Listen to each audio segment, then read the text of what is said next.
C'est sur un domaine d'un hectare du site de l'école primaire publique d'Ilako-Idioro, dans la commune de Sakété, que les autorités du département du Plateau, assistées des cadres des eaux, forêts et chasses, ont procédé au lancement de la campagne de reboisement en phase avec la journée nationale de l'arbre ce jeudi 1er juin 2023. Un lancement au cours duquel les responsables de l'école et les élus ont rassuré de l'entretien et de la survie des plants.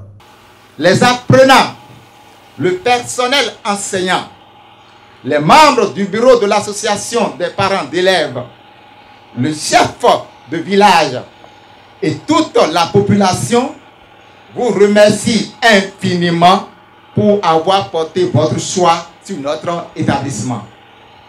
Nous vous promettons d'ores et déjà de tout mettre en œuvre pour l'entretien et la survie des plants qui seront mis en terre.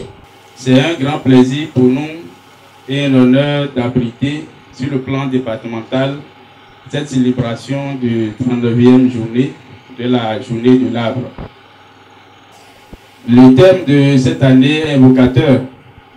On parle de planter et entretenant des essences autochtones pour préserver notre santé et également prendre soin de nos écosystèmes. Cela nous fait comprendre qu'il ne suffit pas seulement de planter les arbres, mais il faut l'entretenir pour que l'objectif ici soit atteint.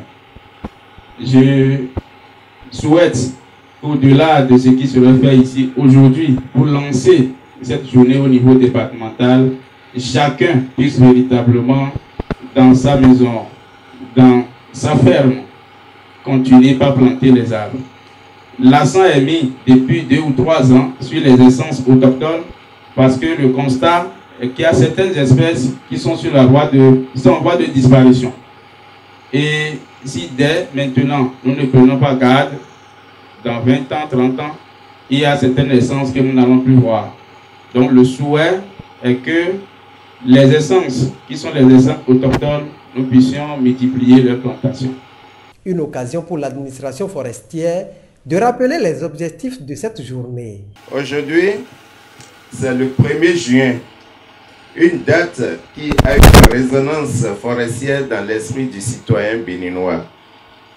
Comme vous le savez, la tradition veut qu'à cette date, chaque citoyenne et chaque citoyen béninois mette en terre au moins un plant. Cette tradition est certes ancrée dans nos habitudes, mais nous n'avons pas encore atteint le rythme souhaité car nous coupons les arbres plus que nous en plantons. Par conséquent, la journée nationale de l'arbre a le mérite d'être célébrée avec plus de détermination que par le passé. Il revient sur le nombre de plants et les espèces mises en terre sur le site aménagé pour le lancement officiel. Pour cette campagne de reboisement, l'école primaire publique d'Ilako-Idioro a prévu réaliser sur son domaine une plantation de 1 hectare d'Acacia auriculiformis en mélange avec du Caya sénégalensis et l'Absélia africana. Nous allons mettre en terre tout à l'heure sur cette superficie 2222 plants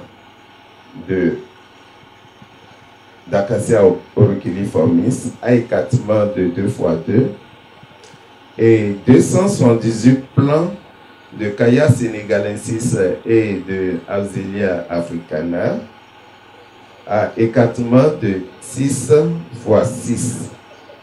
Bien entendu, les essences choisies répondent à l'écologie du milieu et permettent de satisfaire les besoins en bois énergie de notre école pour la cantine scolaire, nos besoins en bois d'œuvre pour poursuivre la construction de nos salles de classe et la réalisation des meubles pour nos apprenants.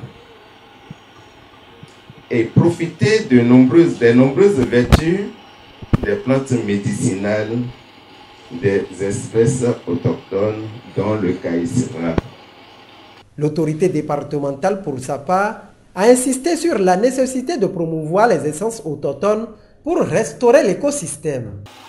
Institué en République du Bénin par décret numéro 85-291 du 2 juillet 1985, la Journée nationale de l'arbre, qui marque le début de la campagne nationale de reboisement, a pour but de contribuer à la restauration du couvert végétal national fortement dégradé et de promouvoir le développement durable. La 39e édition de la Journée nationale de l'arbre que nous célébrons ce matin est placée sous le thème « Plantons et entretenons les essences autochtones pour restaurer nos écosystèmes et préserver notre santé ». Ce thème met l'accent sur l'importance des essences autochtones dans la restauration et la conservation de nos écosystèmes. Nous avons le devoir de promouvoir les reboisements écologiquement soutenables pour enrichir la biodiversité. Notre bien-être ainsi que notre santé en dépendent. Faudrait-il le rappeler? Une riche biodiversité nous offre une gamme variée de plantes alimentaires, médicinales et atténue de nombreux risques environnementaux. Rappelons que pour la campagne de reboisement qui vient ainsi d'être lancée dans le département du Plateau, plus de 8 millions de plantes, toutes espèces confondues, ont été produits afin de satisfaire l'expression des besoins des populations dans leur effort de reboisement.